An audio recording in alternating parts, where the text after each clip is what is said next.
What's going on, everybody? Welcome back to the channel. This is Kilby Fit, and today I'm going to be taking you through a full leg day warm-up. So this first stretch I'm doing is simple. I'm just grabbing a hold of the bar and twisting my torso. So on my next stretch, I'm grabbing hold of the bar with an underhand grip and stretching out the pec, the front of the delt, and the rib cage, and also pulling back the shoulder blade. And this stretch is good if, say, you work at a computer all day or you feel your posture just needs to be realigned. And so on each of my stretches, I aim to hold each one for about 20 to 25 seconds.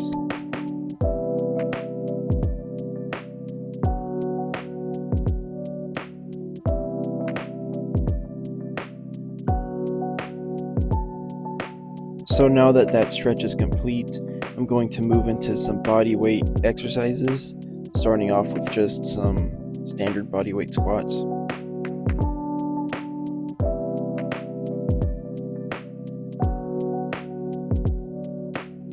Here I'm really focused on being slow and controlled and working on that mind-muscle connection.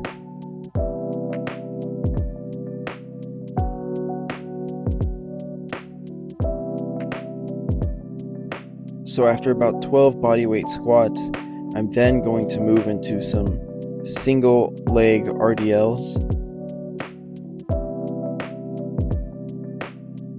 without holding any weight. So I usually try to aim for 10 to 12 reps on each leg. And I'm really focused on trying to keep my balance here and the mind-muscle connection as well. And the benefit of these single leg RDLs is that you'll be able to open up your hamstrings and your hips, as well as focusing on your balance and coordination. So it's a great exercise for warming up for any leg day or any type of exercise.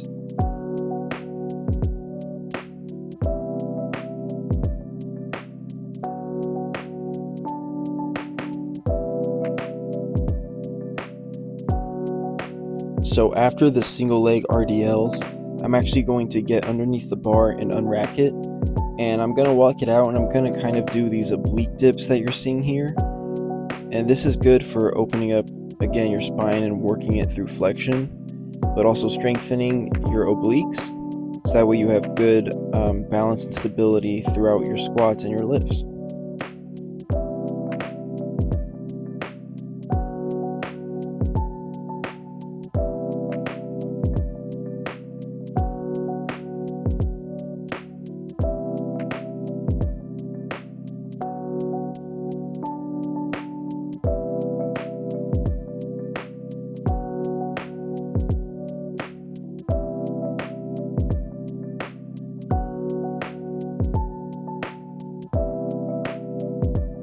So I'd say that this is a more advanced warm-up technique because you're loading up the bar onto your back and then obviously flexing through your spine. So with that being said, I would proceed with caution while doing this and make sure you're focused on being slow and controlled and stable as well. So after those oblique dips, I'm moving on to another pec stretch by grabbing a hold of the squat rack and getting a deep stretch, opening up that anterior chain.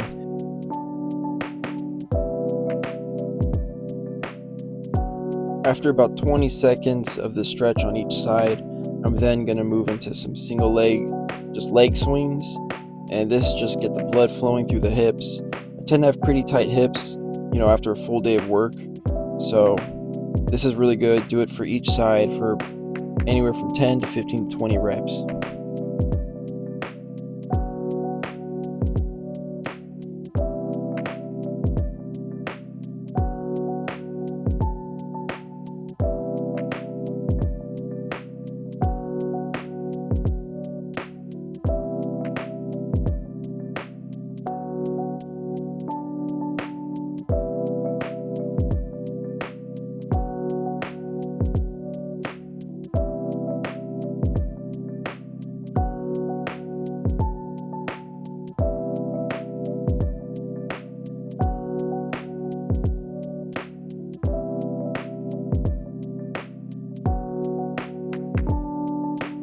So now after that, I'm going to go into a bit of a deep stretch by going into a bottom squat position, and just kind of rocking from side to side, feeling it in my hips, my quads, my calves, my ankles, my knees, just loosening everything up.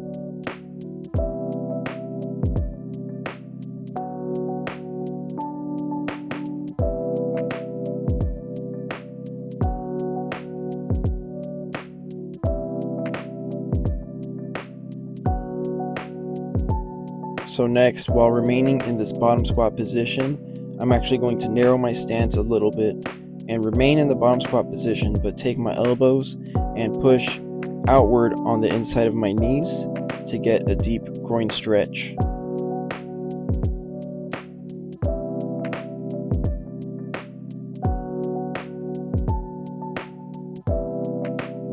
So next, I'm moving into a pretty intense quad stretch where I like to grab a hold of my squat rack for support.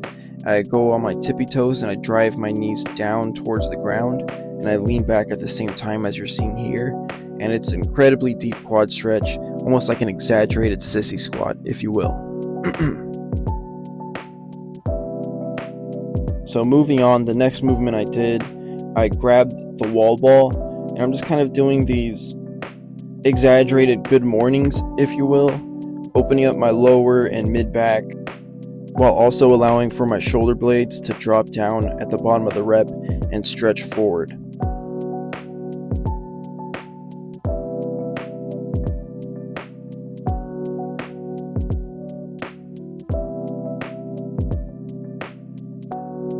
So after that set of good mornings, I'm going to continue to hold on to the wall ball, press it against my torso, and just do some twists, focusing on mind-muscle connection again, and also focusing on opening up the torso as well.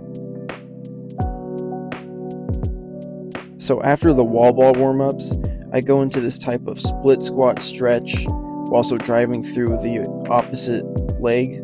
And this is an exercise that maybe you've seen all over the internet from ATG, the ATG split squat warm-up. I'm not too sure what they call it, honestly, but this is opening up the front of the hips, as well as forcing blood through the knee and the quad. So it's a great leg day warm-up.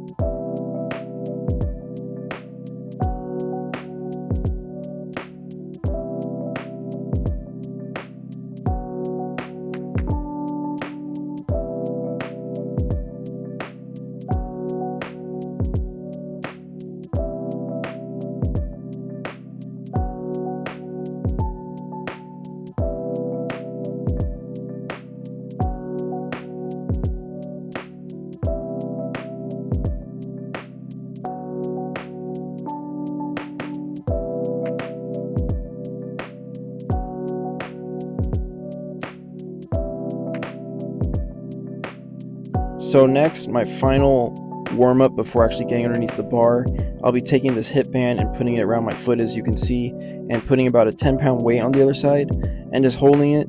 And this is getting my hips warmed up, getting blood flowing to the front of my hips as well.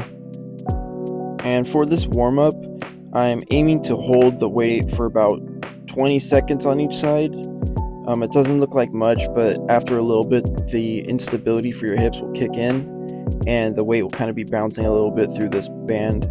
And it's just a really good warm-up, forcing you to stabilize.